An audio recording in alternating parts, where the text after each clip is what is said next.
क्योंकि वो ऋषभ देव की स्मृति है वहां पर। और उन्होंने राजा श्रेयांस ने, उनकी धर्मपत्नी ने, उनके भ्राताश्री ने तीर्थंकर महामुनि का पूरा नवदा भक्ति के साथ में हार कराया, इक्षुरस लिया। उनको वो जो लिया उन्होंने, वो अपने लिए नहीं लेना था उनको, तो एक व्यवस्था थी कि आगे कैसे ये व्यवस्था, ये नवदा भक्ति की, पड़गहान की व्यवस्थाएं कैसे चले। इस निमित्त को लेकर के तीर्थंकर ऋषभ देव का अक्षय तृतीया के पावन पर्वों पर आहार हुआ। देवों ने पंचाश्चर्य की है, ऐसा नियम है देवदर्शन कि जब तीर्थंकर महामुनि का हार होता है तो पंचाश्चर्य होते हैं। रत्नों की वर्षा होती है, सुगंधित जल की वर्षा होती है, मंद मंद वृष्टि होती है, बहुत सुगंधित पवन चलता है, खूब सुंदर ऐसे ऐसे भव्य वाद्य बजते हैं जिससे पूरे विश्व को सूचना होती है कि तीर्थंकर महामुनि का पड़गान हुआ, आहार हुआ। ये बात अयोध्या के राजा, उस समय राजा जो भगवान ऋषभ देव के सबसे ज्येष्ठ पुत्र थे, भरत चक्रवर्ती, जिस भरत चक्रवर्ती के निमित्त से आज पूरे भारत को, भारत की संज्ञा प्राप्त हुई है। भरत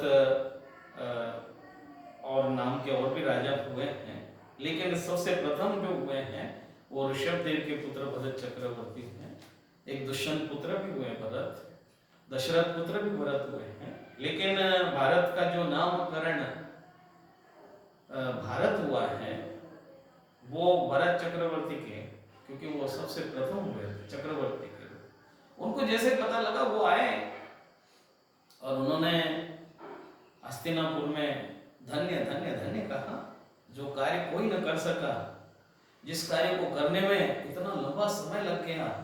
उनको बड़ा आनंद हुआ कि आज महामुनि राज का, पिता के रूप में नहीं, महामुनि राज के रूप में आज उनका आहार हुआ है।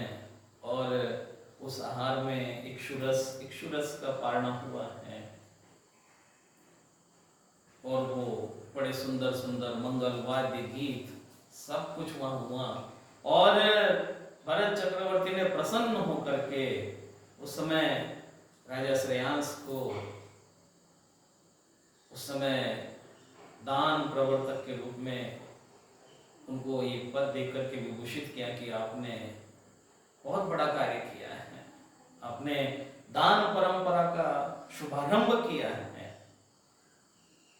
और उनको इस तरह से सम्मानित करके पूरे विश्व को उन्होंने संकेत दिया कि आने वाले समय में जब भी कभी किसी मुनिराज का पड़गान हो तो इसी पद्धति से होना चाहिए। इस तरह से ये अक्षय तृतीया का पर्व उस समय से लेकर के आज समय तक चला आ रहा है। आज भी लोग व्यवहार में, आज भी बहुत, और ऐसा नहीं है पूरा भारत, 2-4 संप्रदाय छोड़ करके सब लोग इस अक्षय तृतीया पर्व को मनाते हैं।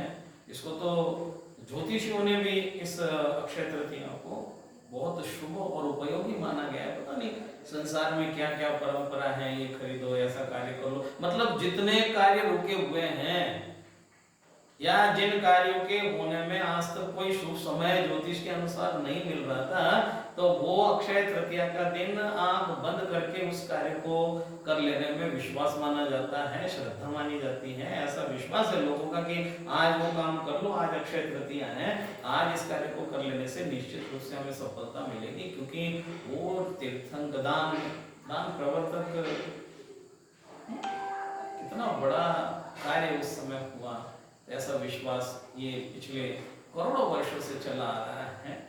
अब इस घटना में, इस अक्षय तृतीया में निश्चित रूप से हमें कर्म सिद्धांत को समझना होगा, व्यवस्थाओं को समझना होगा, और जीवन में मंगल कैसे हो। जीवन में मंगल केवल आप ये समझ लीजिए कल के दिन आप सोना चांदी खरीद लो और आप उससे ये सोचो कि इससे मंगल हो जाएगा, नहीं, इतने मात्र से मंगल होने वाला नहीं है। मंगल होने के लिए और भी बहुत सारे मंगल कार्य करने पड़ते हैं, जीवन में बहुत कुछ करना पड़ता है। वो हमें तीर्थंकर ऋषभ देव के जीवन चरित्र से सीखना चाहिए। निजार्जितम कर्म विहाय देनो नो कोपि कस्यापि ददाति किंचनम विचार यन्ने व मनन्य मानसा सह परो ददातीत विमुक्ति शेष। अगर अपने कर्म करने से कोई दूसरा सुख दुख प्राप्त करता होता, ये व्यवस्था मान्य नहीं है। अपने कर्म सिवाय जीव को कोई न फल देता कुछ भी, पर देता यह विचार तज दे स्थिर हो छोड़ प्रमादी बुद्धि। ये प्रमाद बुद्धि है। जब आपका पुरुषार्थ मंगल में होगा, सही स्थान पर सही जगह जाता होगा, तो उसका भी फल का जब समय आएगा तो वो आपको निश्चित रूप से शुभ फल देगा और आपके जीवन में भी मंगल होगा। कल 26 अप्रैल है और अक्षय तृतीया का महान पर्व है और भारत सहित संपूर्ण विश्व एक संकट से जूझ रहा है। एक महामारी का प्रकोप चारों तरफ फैला हुआ है और हम ऋषभ देव से प्रार्थना करेंगे इस अक्षय तृतीया पर्व पर, क्योंकि ये बहुत मंगलमय है, अनसुज मुहूर्त माना जाता है। तो मैं समझता हूँ कि कोरोना के जाने के लिए भी ये शुभ दिन है, बिल्कुल सही समय है कि वो रोग भारत सहित विश्व के समस्त क्षेत्रों से अपने स्थान पर चला जाए और अक्षय जीवन दान दे दे लोगों को, क्योंकि बहुत बड़ा मृत्यु का तांडव अब तक पूरे विश्व पर मृत्यु का अंक की सूचना बहुत 2 लाख से आसपास की पहुंच चुकी है, जो कि बहुत दुखद है। और हमने अपनी बहुत सारी सावधानी भी बरती है। निश्चित रूप से हम सरकार के जो नियम है, हमने उन नियमों का पालन भी किया है और ऐसे में हम भगवान ऋषभ देव के पावन चरणों में पुनः प्रार्थना करते हैं कि अक्षय तृतीया महान पर्व पर, जैसे आज से करोड़ों वर्ष पहले मंगल हुआ था, आनंद हुआ था, चारों तरफ प्रसन्नता हुई थी और वो इक्षु का दान अक्षय बन गया था, अक्षय बन गया था। प्रसाद, आपका जो प्रसाद मिला था लोगों को, वो उसको पी करके अमर हो गए, पवित्र हो गए, उनके जीवन से अमंगल दूर हो गया। कल ऐसे ही कोई आपके आशीर्वाद के प्रसाद की कोई ऐसी वर्षा हो। ये जो चारों तरफ इस समय महामारी फैली हुई है, उस महामारी से सबको निजात मिले, मुक्ति मिले और सब लोग अपना आनंदित जीवन की जो कल्पना करके जो जी रहे थे अब तक, उसी तरह से जीवन, सरल भाषा में कहें तो जैसा जीवन पहले चल रहा था उसी तरह से फिर जीवन पटरी पर आए और सब लोग सुख शांति का अनुभव कर सकें। बहुत खेल हो गया कोरोना का, अब न खेला जाए इसे उनकी तरफ से तो अच्छा है, क्योंकि मनुष्य अंततः कहीं ना कहीं कमज़ोर महसूस कर, अपने आप को कमज़ोर महसूस करने लगा है और इतना ही प्रायश्चित उसके लिए बहुत है।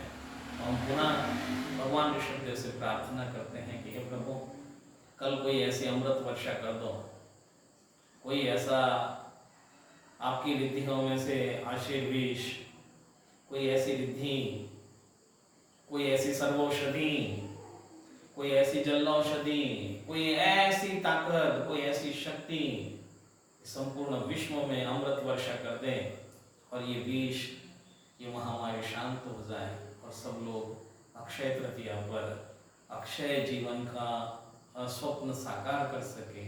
इस तरह से आपका आशीर्वाद, आपकी कृपा हो।